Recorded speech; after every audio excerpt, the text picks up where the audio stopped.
Hello and welcome to a brand new episode of Fintech Ki Baat Chelsea. This is your host Shani, and today we are bringing to you a very interesting panel discussion on ONTC, Open Network for Digital Commerce. As a part of it, today we have with us Mr. Bertram D'Souza, Chief Product and Innovation Officer at Protein eGov, Mr. Anand Kumar Bajaj, founder at Pay Nearby, and Mr. Sanjeev Kumar, co-founder at Spice Money. Thank you so much, gentlemen, for joining us today. And over to you guys for a quick intro of yourselves. Mr. Bertram, I'd start off with you. Thanks, Shreyas. So a quick introduction. I've spent more than 2 decades in the technology, payments, and financial services industries.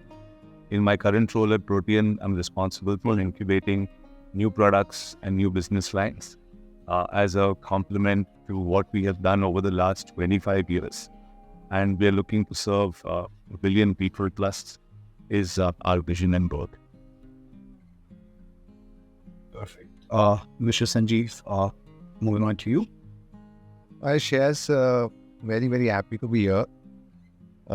22 years of experience across technology and at the BFSI space. Being part of Spice Money for the last 3.5 years now, but on a very exciting journey to solve the full problem of lack of access in rural and semi-urban India. So very, very happy to be part of this discussion. Pleasure to have you, sir. Mr. Bajaj, over to you for a quick introduction. Thank you, Fairs. I founded Nearby Technologies 7 years ago in 2015. And with past banking career and international consulting career, we thought that taking high end of technology to the bottom of the pyramid is one way of redeeming ourselves in this lives. And here we are with a million plus force across the country as a neural network, as one may call, massive deployment of the government DBT subsidies distributed, of the Har Dukaan Digital Pradhan campaign that runs, pumps up the blood both in us and our retail partners, serving the citizens across the country. We'll talk more about it. Perfect. Looking forward to hearing from all of you. And once again, thank you so much for all your time. Before we dive deep into the ONDC and try to understand what's happening there and how do we see it impacting the Indian economy at that scale, let me just quickly establish the context of each of the players with the stakeholders' relevance to ONDC network as such. Let's start off with Protein first. Protein essentially is the underlying architect and basically a technology service provider for ONDC. Sanjeev Kumar, who's essentially one of the co-founders of Spice Money. Spice Money has recently kind of been onboarded on ONDC as a buyer app and a B2B seller app as well, if I'm not wrong. And Pay Nearby also is exploring multiple innovative use cases with ONDC, and we are super excited to hearing from you as well. So thank you so much once again, and let's start off. Let's kick off this journey to demystifying ONDC, right? So first of all, let's start off with the basic understanding of what ONDC is. ONDC essentially, and please do correct me if I'm wrong, you all are subject matter experts here. Essentially, it's an interoperable platform that aims to democratize e-commerce in the country as we know it, right? And given a country like India, we have seen multiple interoperable platforms earlier that have essentially democratized various things for the citizens of India, be it UPI for payments, be it an aggregator for data, or be it tokens for digital lending. So would want to understand from your perspective on the importance of these kind of platforms for catalyzing large-scale economies like India. So, Mr. Bertram, I think we start off with you. Would want your views on the importance of interoperable platforms or on an economy. Thanks, Shreyas. What I'd like to start with is by correcting the fact that ONDC is actually not a platform, but it's actually a protocol or a network. And a platform today is where you have more a two-sided marketplace view of buyers and sellers both in one place. And that is where ONDC is actually conceptualized to try and solve the limitations of platforms. Today, if you really look at the internet penetration in India, it's actually gone up significantly in the last 3 years to about 60-65%. Still behind China at 75 and US at around 90-95. But where we still see a huge delta or an opportunity gap is in the place of digital commerce as well as in digital payments. So digital payments again has leapfrogged in the last 5 years, but digital commerce is still at a very low single-digit percentage of 7-8% is what we estimate. And that's where we see a huge opportunity to create something which can create an open network for anyone who feels the need to either become a buyer or a seller to come together in an interoperable manner.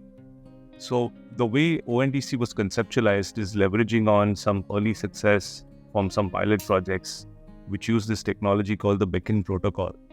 Right. And the beacon protocol, which was tested first in the mobility domain about 2 to 3 years ago in Kochi, was found to be extremely solution capable for any domain. It was not just mobility centric.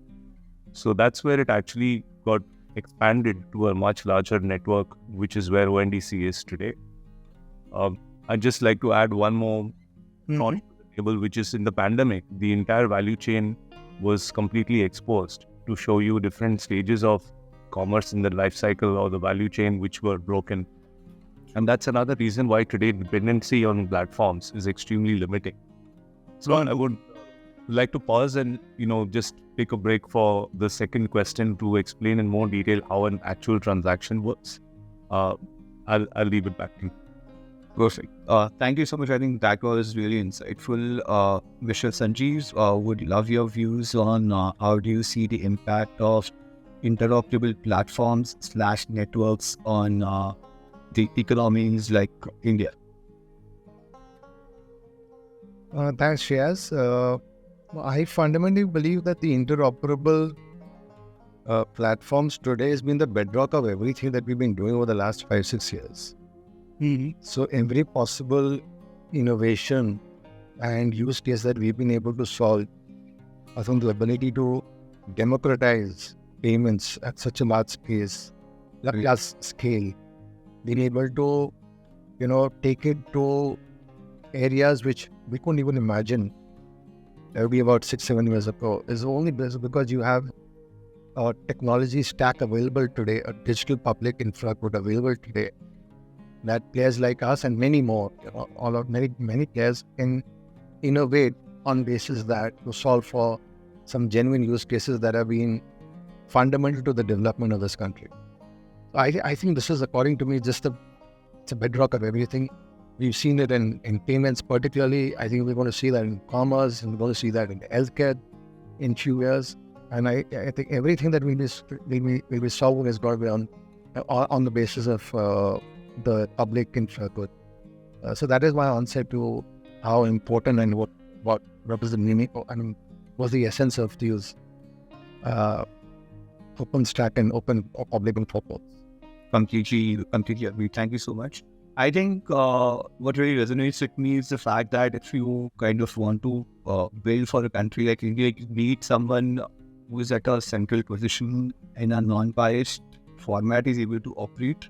So for the good of the public, as well as maintaining a certain level of stability and profitability for its continued operations. But and we have seen this earlier in different Western economies, right? Wherein a few players emerge as a monopoly, and then ultimately that kind of leads to, I wouldn't call it destabilization, but stagnation of certain ecosystems in which they kind of get the monopoly, and ultimately that leads to the stagnation of growth. I think to avoid that and to create more interoperable ecosystems and to basically, I would say, foster the smaller players in the country, these kind of interoperable networks are definitely necessary. Having said that, Mr. Anand, I would want to understand from you on how do you see these kind of networks as platforms kind of playing a role in, basically, I would say, growth of a more globalized India, in the sense that ability to interface with different countries when these kind of protocols are been built up somewhere else or been replicated somewhere else, as we have seen in some cases. how do you see growth of a global economy, India as a global economy?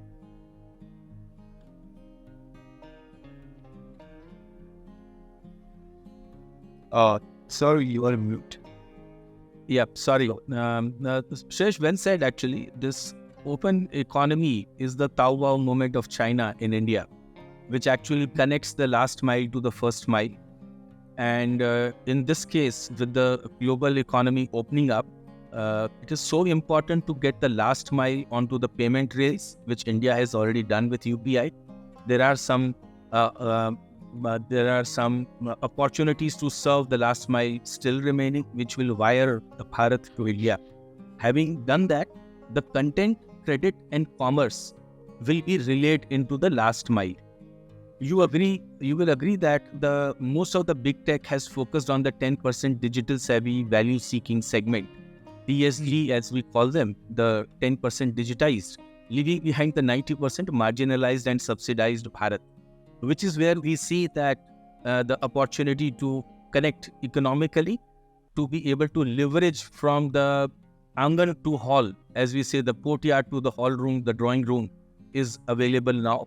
And the moment you are able to granularize, sachetize, digitize, and universalize the technology, that is the moment when you will say uplift India, the Uttishta Bharata moment, where you are able to go beyond a casual production of the self-help group modules to actual market linkage, where you are not only selling in Delhi, Mumbai, Bombay, Bangalore, or also be able to take it out to the world on a platter along with the UPI. So that's the core belief.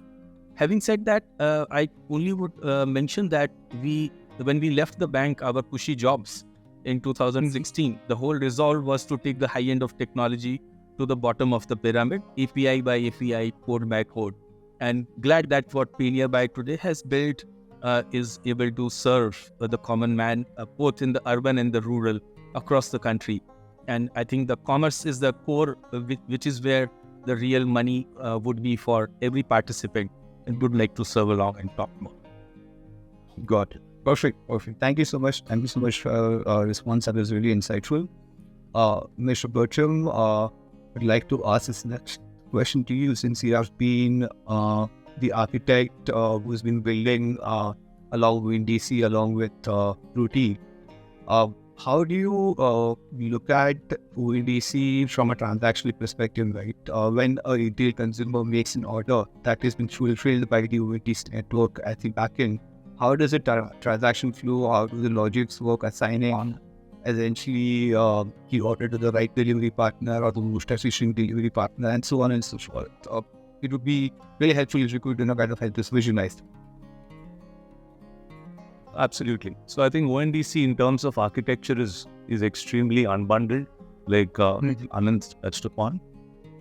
Somewhere, if you compare it to a traditional platform, it's not very different. It's just if you think of the transaction flow in 3 stages. So the way I like to explain ONDC to most people I talk to is there's a demand side and a supply side. A consumer originates or a SME originates the transaction from the demand side using an interface or an app. Either both self-service or assisted is possible. When they go into the journey, the first step is where they actually do a search, or what's called the discovery stage. So at the discovery stage, that's when the gateway, which Protean has been responsible for the first wave of this rollout, comes in and broadcasts that particular search request to all the relevant participants on the network from the supply side, and you get a response back from those participants. Now it moves to the second stage of the process, which is the selection and the handshake stage, where the 2 network participants actually talk to each other and set an agreement on the dynamic contract. So ONDC is so much more complex than a typical platform, because in a platform you have the platform owner predefining the rules of the game to both parties. Over here, it dynamically requires both parties to negotiate as the transaction or the order is actually in flight. So that is where the discovery, and then it moves to the order handshake. The next step is where the logistics gets selected. So the consumer or the merchant gets the opportunity now of choosing how they would like the logistics factored into the equation if the supplier has their own logistics or if they would want to arrange for their own logistics for that particular pickup. All of those options, again, are made available by the open network through an open logistics hub where all the logistics companies have gone and integrated. And finally, you have the payment process, which continues as per our normal payment gateway flows, which is again embedded into the demand side apps. So I think that's how I would explain it to a lay person, that there is a huge opportunity to play today on both sides. On the demand side, obviously the companies or the organizations who would play an active role are those who have the end customer connect, whether it is digital connect or whether it is through an assisted connect. And I think that's where, especially in rural India, last mile partners like Pay Nearby and Spice Money actually are doing a significant job of engaging rural India. And on the supply side, there's a huge opportunity to bring in both small kiranas, neighborhood stores, as well as some of the largest brands in the country who have already come onto the open network. So just in statistical terms, today you have about 10 or 11 apps which are already live as buyer apps on the ONDC network. We have around 32 seller-side network participants who are also live on the network. And if you look at the pipeline which is there on ONDC's website, and this is all from public data that I'm sharing with you, it's in close to 9,000 plus interested participants at various stages. So it just goes to show that in an unbundled world, every single new element that plugs into the network creates a exponential amplification effect, because it is not just a platform multiplier that you're looking at now. It's almost an exponential multiplier. Definitely. So from what you said, and from what I was able to understand, I also believe that there is a definite huge opportunity on the seller side, essentially wherein more and more players can go out, aggregate the smaller kirana stores in tier 2, tier 3, tier 4, and then onboard them basically on the OEC platform. So basically enable them to get discovered on the platform and basically enable the digital commerce for them, right? If I'm getting it correct. Right. So just to add to that, it enables them to sell what they already have as inventory, and it allows them to also buy if they want to do a purchase. So there is the ability to be, C2 is also there. That is also. No, I think these are definitely exciting times, and specifically for smaller MSMEs, kirana stores to get discovered and to get a fair shot away from all the promoted spots in the rankings of the existing platforms that are eaten away by people with deeper pockets. So I think this could probably be an opportunity to get a level playing field for them as well. Having said that, Mr. Sanjeev, I think I would like to pose the next question to you, which is around the fact that how do you see the entire ONDC ecosystem affecting the kind of customers that you deal with at the retail at the retail level, right? So if I'm not wrong, Spice Money also has something called Spice Adhikaris, or basically people who are essentially present in rural areas enabling distribution of various products to the end consumer. So how do you see this entire ecosystem being catalyzed by a platform like this or a network like this? Do you see that? So Shreyas, we see three big opportunities, and there was no particular order of any one of them. But obviously there is one opportunity of there is a rural consumer who today is also very savvy. He knows what products are available in the Delhis and Mumbais of the world. Right? He wants an access to those products, but he's not digitally savvy. So he goes to a local entrepreneur like a Spice Money merchant whom we call Spice Money Adhikari. And the Spice Money Adhikari is able to buy something for him which is not accessible in his market. So I'm calling it an assisted e-commerce. Yeah. Right. So all of a sudden the rural consumer is exposed to a lot of inventory across the country which he was not getting in his local market. That is one. Second opportunity, which according to us is a very very large opportunity and very adjacent to the business model that we are in. So we have over 1.2 million entrepreneurs and entrepreneurs in rural India, semi-urban and rural India, who use our digital app to provide services in an assistive manner to rural consumers in the community. Right? The opportunity we're seeing is that these rural entrepreneurs, today, where do they go to buy inventory for their business? So, for example, if there is a mobile accessory shop, where does he buy the accessories?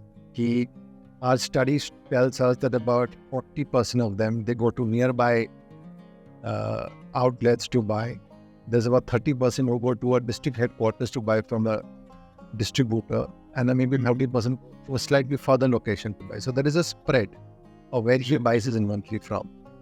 What are we saying? We are saying, you know what? Let me expose you. Let me onboard you as a buyer, right?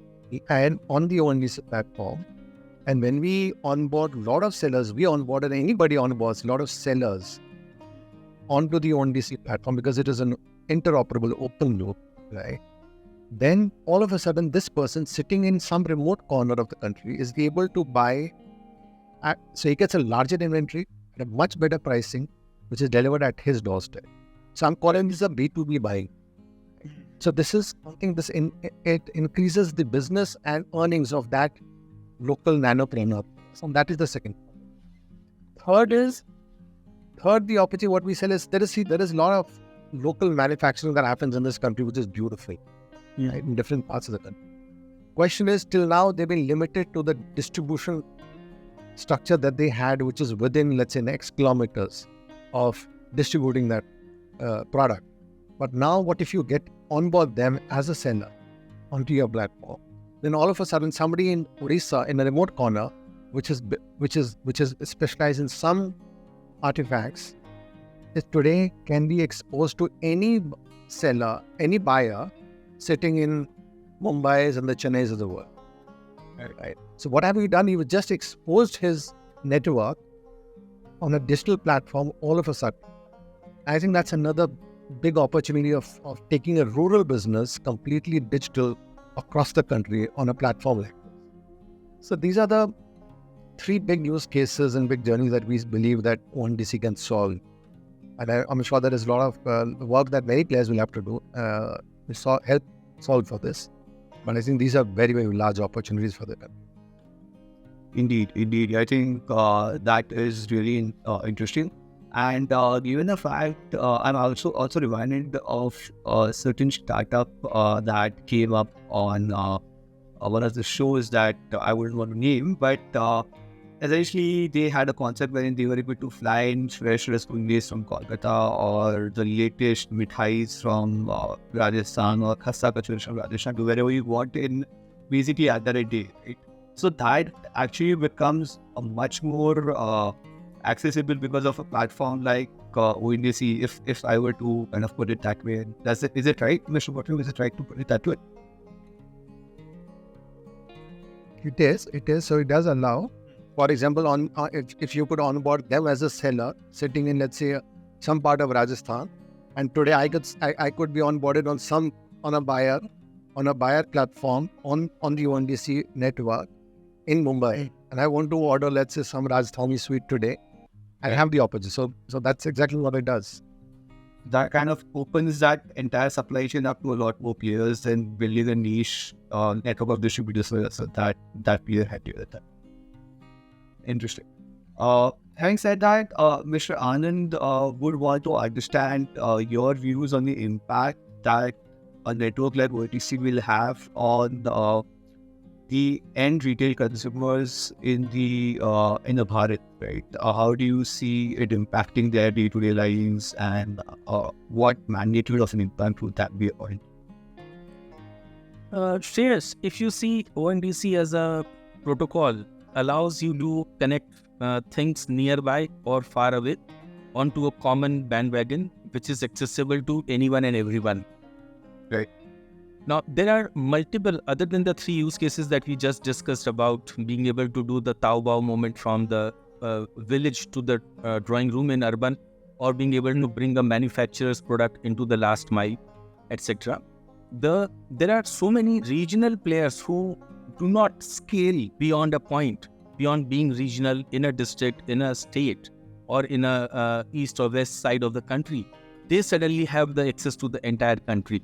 One. Two, the consumption propels. Actually, for any economy to grow, the consumption should propel, which means the demand should be also made available, or the demand should be fulfilled through the supply side augmentation, which is what all the self-help groups can be brought onto the platform, and beyond the casual 2-product manufacturing, 4-product manufacturing when they have time, they will now have a pure market linkage with the help of ONDC to be able to sell a continuous production that they will, the casual output will become a serious production now that brings more economic growth in the ecosystem. Third, I would say is that the world of digital will be harnessed by those who are up on it at the early stage, which means there would be a lot which will be left behind without missing the point. There will be a lot which will be left behind. But larger, if you see what Ola, Uber did to the cabs standing in a particular lane and a consumer staying in another building, they were connected. Same will be done now for the tier 2 and beyond also. The technology infrastructure will be available to connect local consumption, which also means that my Muzaffarpur ki lychee will not be limited to a certain period in certain area only. It will have a vast consumption certainly in that particular 15 days of time. Or in a similar manner, the Rasgulla, of course, said, I smiled on when Bert and you were talking about Rasgulla, my one. But the Malda Aam, likewise, from a particular region will be suddenly available in the whole ecosystem. So these are connecting neurons actually and helping the economy to grow. I believe the 25 trillion or 50 trillion is just a number with what ONDC can enable. Definitely, I think that's a really interesting perspective.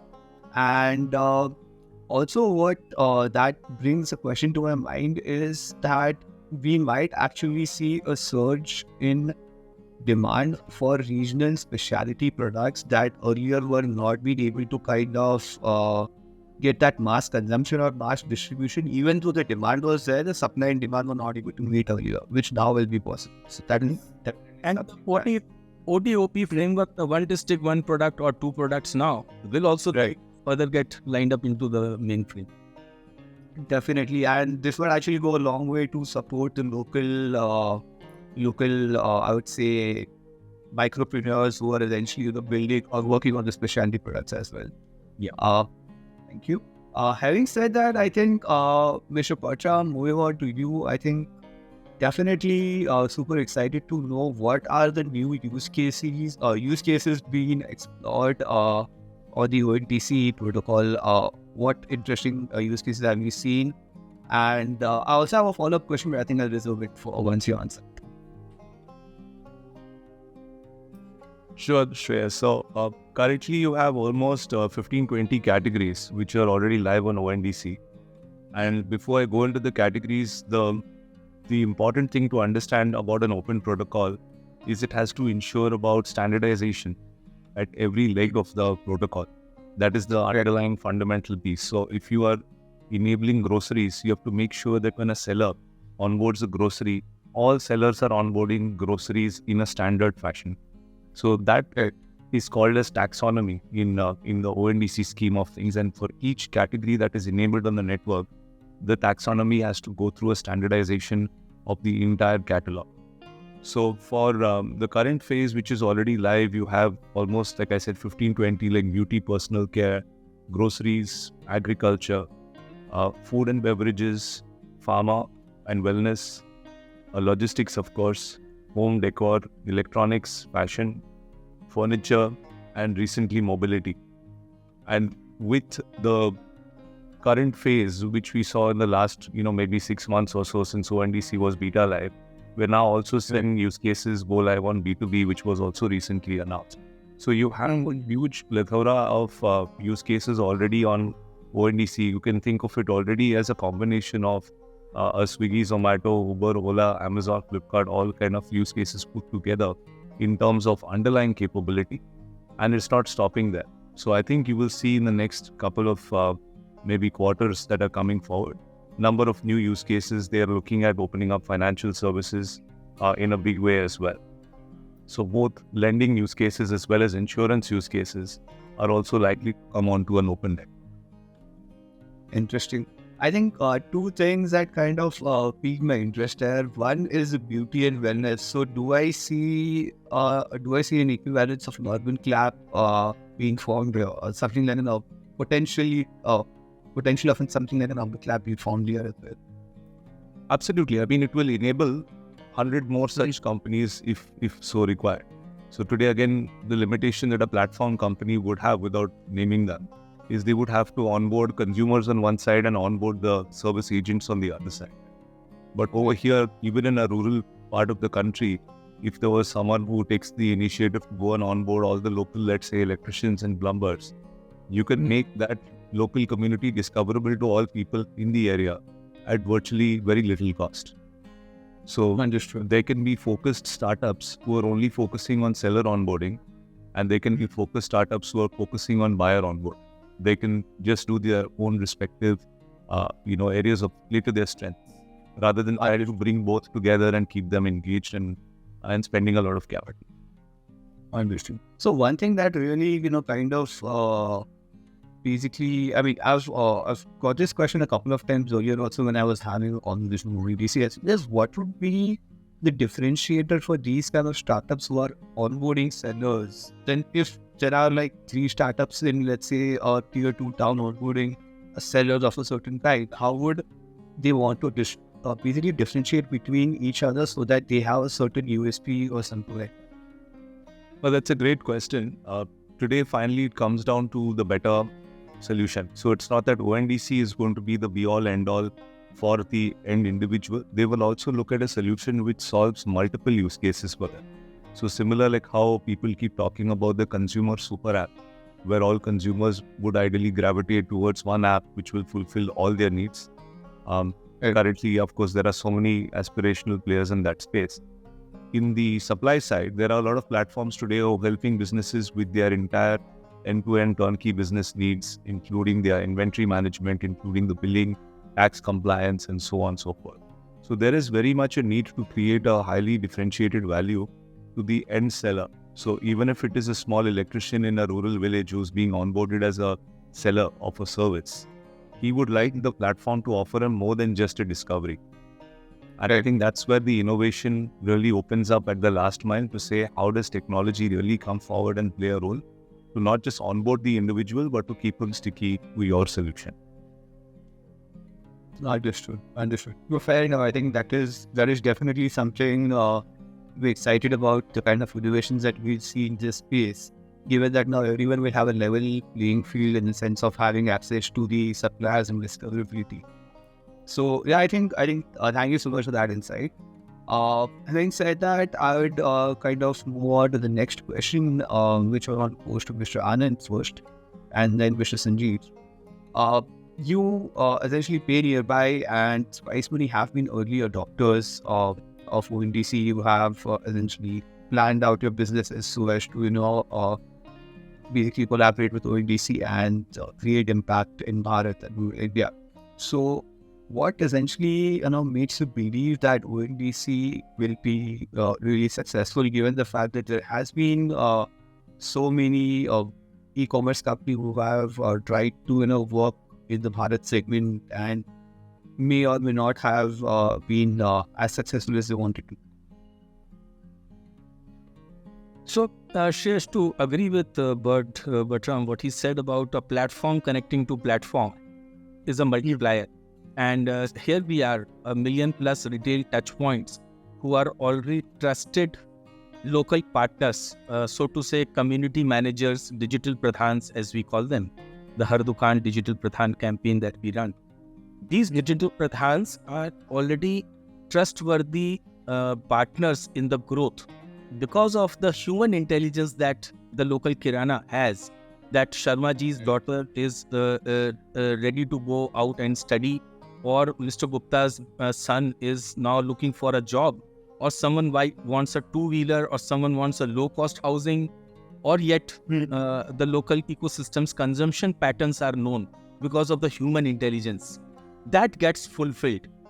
Unlike the extent econ module where everything was a discovery phase, figure it out phase, where someone would see an ad and then try to search. More important that there is a trust built in during this prolonged lockdown when the government of India and others were putting money in the accounts of people, but the banks were closed or they were far, they were not nearby. But the local retailer was putting the money in the hands of citizens. That augmented the credibility of the retailer almost at par with sovereign grade for the citizens in the local area. Now the shelf has no meaning at all. No meaning, absolutely. The consumers are walking into retailer and asking for more, like a sachetized insurance, a micro loan with account aggregator module now available, and football supplied by Ammijan, as they call Amazon in the rural area, who better delivers than them. And we experimented it. The fact that I'm bringing in is a local credibility of a digital pradhan, being able to connect the need gap with a supply side, and being there to assist assurance to the consumer that if your product goes bad, I am here. Of course, there is a commercial arrangement which he gains out of being able to provide this.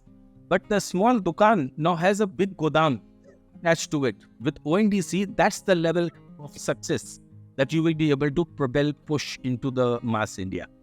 And I believe that it's a partnership. It's a win some and win more together. No lose, because ecoms have done the first round of logistics on one hand, and that logistic is now decoupled by the ONDC and available separately also, and also as a package. Now that logistics with the trust of a local retailer, you can imagine how these two platforms interface and they create a multiplier. That's my take on the success that we see and which will happen further. Perfect. I think that really resonates well. And I think I'm able to connect the dots as well when you go back and look at the points of failure in the journeys of the e-coms that have failed is mainly been happening either due to the lack of trust that people have in paying early and getting the order, and sometimes getting wrong items in the order, or whatever those mishaps might have happened. That kind of reduces a trust factor. But given the fact that now there is a local point of contact that can give them access to the entirety of the godam, as you said, right, of whatever goods and services that they want, I think that basically builds a trust factor and could definitely foster more transactions and more business for all the entities. So I think thank you so much for that insight and food for thought. Mr. Sanjeev would want to understand from you as well on what are your views on essentially you are also one of the first adopters of ONDC, right? Spice Money has already launched a B2B buyer app, if I'm not wrong. So what has been the reason that you bet, given the fact that earlier e-coms has been a bit lackluster, specifically in the tier 3, tier 4 areas? What was the convincing or what kind of conviction did you have for betting? So, Shreyash, there are two answers to this. I'll answer the first. I feel that, and with no disrespect to any e-com players, I think this, the challenge from an e-com player to enter rural India is obviously the last mile connect, right? And the unit economics that enables you to do it, right? So when you work in a very closed loop environment, the unit economics obviously has to be taken care by the entire player, right, from start till the end. Now, and that is what interoperability changes, right? That's exactly what interoperability. When interoperability changes, you build the unit economics, right? To allow, and I think that is why we're betting on a protocol like ONDC, on a network like that, right? Because it has unbundled everything, and hence the opportunity for everyone to participate, no matter who you are at any point in the value chain. It increases the probability of an ecosystem, right, joining to serve. So that is the first point. Second point, what we are excited about, like we said, it's very completely as a natural progression to what we are doing, is just the fact that we are with these 1.2 million nanopreneurs. And when you start to understand there, what more can I do for them to grow, right, for them to serve the community. is a very typical use case of saying, if they said that they want to, where do they order inventory? They're at the end of it, they're in some kind of business. So how do they do? They have to order inventory. There is and what do? They go to some district headquarters or a state capital to get that inventory. Right. Today, what you do, what I'm linking them to with a wholesaler sitting in Delhi. So I am clearing 3 stops that he had to take, even if he were to access that, and it would have taken him months to do it. So at a click of a button today, he can onboard something he would get from a wholesaler sitting in Delhi, right? At his doorstep. So that obviously increases the products that he can sell. He gets it at a better price. So it increases business. But this is something that we've seen early days. I think the opportunity or probably the inflection point of this business to succeed is when there'll be more sellers, when it opens up to more sellers all of a sudden, and just not us onboarding a seller. And when you get exposed to that, and the retailer now also get exposed to seller, every day a new seller getting on. I think that's where the magic will begin for these B2B. But we are seeing early signs. We are seeing signs that we onboarded 10 sellers on ourselves. We've onboarded 200 merchants as our pilot, and about 1,000 SKUs are live.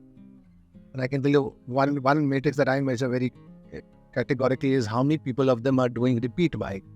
And I mean, that is an indicator. And I think today that's 20% of those people are ordering the second time and the third time. So that's just an indication that, he started to use this platform. He's seeing value here.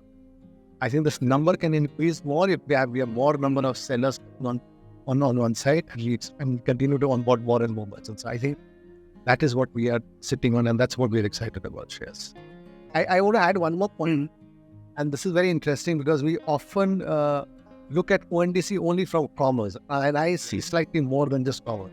I think the opportunity, just not commerce, the opportunity is an intersection of commerce with financial services.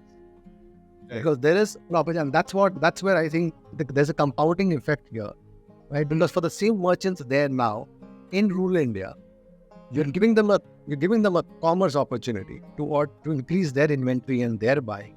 But you know what? You have an opportunity to embed financial services here also, which was very difficult for it. Right? Or you were probably to resort to, let's say, an unorganized market. Get it? And when you bundle both of them, you're just compounding the opportunity that we are. And I think that is something that we should note what ONDC also brings in. Definitely. I think financial services is something which is very less talked about in conjunction with ONDC. And when earlier Mr. Bharat mentioned a list of use cases, and he mentioned lending and insurance as 2 of the other use cases that are currently live. I think that actually did pique my curiosity at that point of time, but I kind of missed out on asking the question. So I'll kind of navigate back to you, Mr. Bharat. How do you see the intersection of financial services and ONDC? And also, this leads me to the final question to all of you as well. Which are the use cases that are essentially the most exciting for you on ONDC? So, Mr. Bharat, we'll start with you. So, Shreyas, just to clarify, I think financial services is not yet live on ONDC. It will go live in the next couple of quarters, is what I mentioned. And like I think Sanjeev rightly called out, it does pose a very interesting opportunity to become a compounding impact on the ability to offer commerce at an unbundled scale. So enable the last mile retailer to not just sell or buy goods, but also to get now wider access to lenders, which otherwise in a platform model, you would have to do bilateral partnerships and tie-ups. So today, you have only a limited number of options as a platform company that you would go and talk to 2 or 3 lenders. I think this will completely democratize the ability to find the best product for the end consumer, be it an individual or a SME. So I think there is a huge opportunity. Of course, it will go through a certain learning curve because this is the first time product like this is being taken to the market. There are many firsts in ONDC, so that is always going to be a challenge. Similar to UPI, and today if we look back, 8-10 years, nobody would have imagined then that UPI would be as ubiquitous as it is today. I'm sure another decade from now, we'll be looking back and smiling at this conversation as well.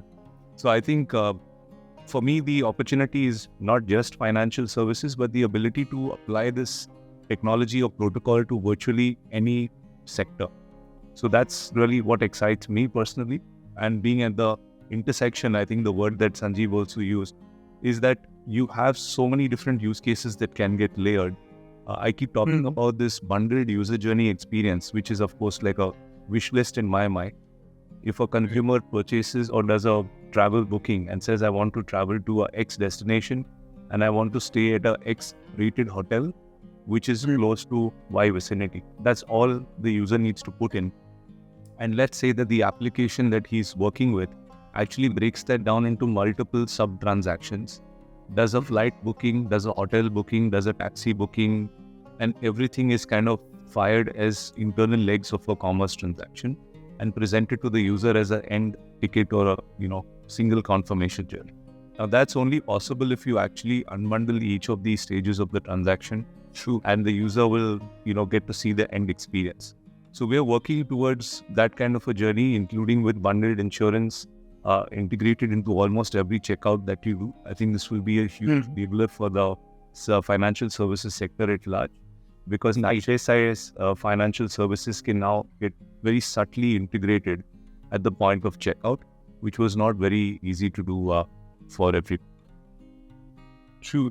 I think this gives rise to an entire new possibility of product innovation through financial services point of view as well. And we're all super excited to see what Protean along with OEDC builds in this area.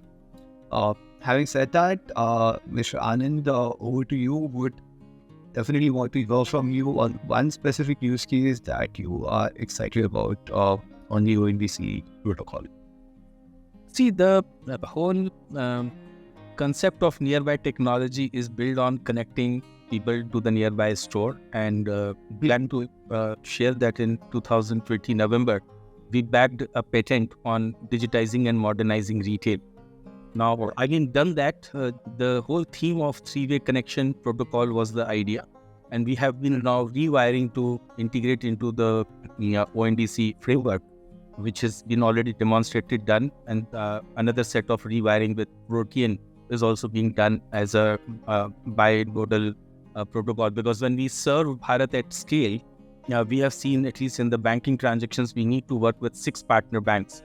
So much of load, the millions of transactions a day that go, would actually crash the servers, and hence 2 partnerships that we have worked on. Having said that, we already have tested with assisted account aggregator model, where people will be able to borrow in assisted mode rather than self-service mode. The whole idea of the digitization is to be able to take bite size into digitized mode through a trusted partner to the masses. So we have already demonstrated the e-commerce integrations, and the thing works very, very nicely. The logistics taken care of, the return management taken care of, the payments, replacements, all of that through a connector retail partner. It's the moment of now saying, bring it on, man. So the whole of it will now be attached to the platform. Lending, micro insurance, micro payments have already been built through UPI and the work that we do with our partner banks, and the micro commerce with the connected retail partners. So I think it's a open architecture, and multiple things will flow through, not just one thing. It's a enabler in each other. Everything that you do with one module propels the next and the next and the next. The commerce propels more credit requires digital payments while they were broken in the last mile, that have enabled people to be able to pay. Payment has propelled commerce. So it's a cycle. Now that commerce happened between a supplier and the retailer, or retailer and a consumer, or a self-help group as a supplier again. All of these modules have been built on our platform, and I think a platform connecting to another platform will be a multiplier now. Eagerly await. Indeed. I think that is very well put. And these kind of use cases will definitely give rise to a snowball effect of consumption at multiple levels. And if we are interjecting financial services, as Mr. Sanjeev and Mr. Bharat from earlier mentioned, I think that will essentially magnify the impact. So super excited to look at the impact that you create at Premier by in partnership with Ondc, Mr. Anand. Having said that, Mr. Sanjeev, finally, on to you. Which use case do you find the most exciting on the Ondc case? So shares, for us, the biggest use case that we are very adjacent and the most exciting is the B2B buying and selling. Mm-hmm. So for our own network of nanopreneurs, can I onboard more and more nanopreneurs onto this? Can I make them a buyer where they can order more and sell more in their community is the use case that we are most excited. I think that is what we follow as a number one priority first. Got it. Perfect. I think that's about it for today. Thank you so much, everyone, Mr. Bharat, Mr. Sanjeev, Mr. Anand, for your valuable time. This has really been insightful, and I think I've gotten, if I may take a liberty to say so, a slightly more detailed and nuanced understanding of OETC as a protocol. That's the right terminology that Mr. Bharat told me to use. So, anyways, thank you so much. It was a pleasure having you here.